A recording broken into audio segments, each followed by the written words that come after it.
28 avril. Luc, chapitre 23, verset 44 à chapitre 24, verset 12. Il était environ midi, quand l'épaisse tout entière fut plongée dans l'obscurité et s'étendra jusqu'à 3 heures de l'après-midi. Le soleil resta entièrement caché. Le grand rideau du temple se déchira par le milieu. Alors Jésus poussa un grand cri. « Père, je remets mon esprit entre tes mains. » Après avoir dit ces mots immoraux, en voyant ce qu'il s'était passé, l'officier romain rendit gloire à Dieu en disant, « Aucun doute, cet homme était juste. » Après avoir vu ce qui était arrivé, tout le peuple, venu en foule pour assister à ces exécutions, s'en retourna en se frappant la poitrine. Tous les amis de Jésus ainsi que les femmes qui l'avaient suivi depuis la Galilée se tenaient à distance pour voir ce qui se passait. Il y avait un homme appelé Joseph, un membre du grand concile des Juifs.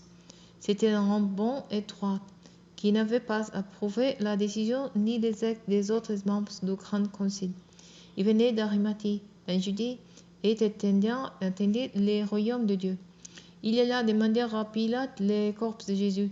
Après avoir descendu de la croix, il enroula dans un drap de lin et le déposa dans un tombeau scellé en plein rocher, où personne n'avait encore été enseveli. C'était le soir de la préparation avant le début du sabbat. Les femmes qui avaient accompagné Jésus depuis la Galilée suivrent Joseph. Elles regardèrent le tombeau et observèrent comment le corps de Jésus y avait été déposé. Ensuite, elles retournèrent chez elles et préparèrent des huiles aromatiques et des parfums. Puis elles observèrent les repos du sabbat comme la loi les prescrit. Le dimanche matin, de très bonne heure, les femmes se rendirent au tombeau en portant les huiles aromatiques qu'elles avaient préparées. Ils découvrirent que la pierre fermant l'entrée du sépulcre avait été roulée à quelque distance de l'ouverture. Elles pénétrèrent à l'intérieur, mais ne trouvèrent pas le corps du Seigneur Jésus. Pendant qu'ils en étaient encore à se demander ce que cela signifiait, 12 personnages vêtus d'habits étincelants se tirant tout à coup devant elles. Elles étaient toutes effrayées et baissant les yeux vers le ciel. Ils leur dirent « Pourquoi cherchez-vous parmi les morts celui qui est vivant? Il n'est plus ici, mais il est ressuscité. Rappelez-vous ce qu'il vous disait quand il était encore en Galilée.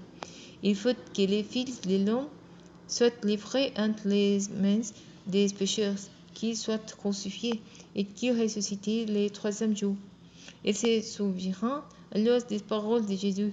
Ils virent du tombeau et le lirent tout raconter aux onze, ainsi qu'à tous les autres disciples.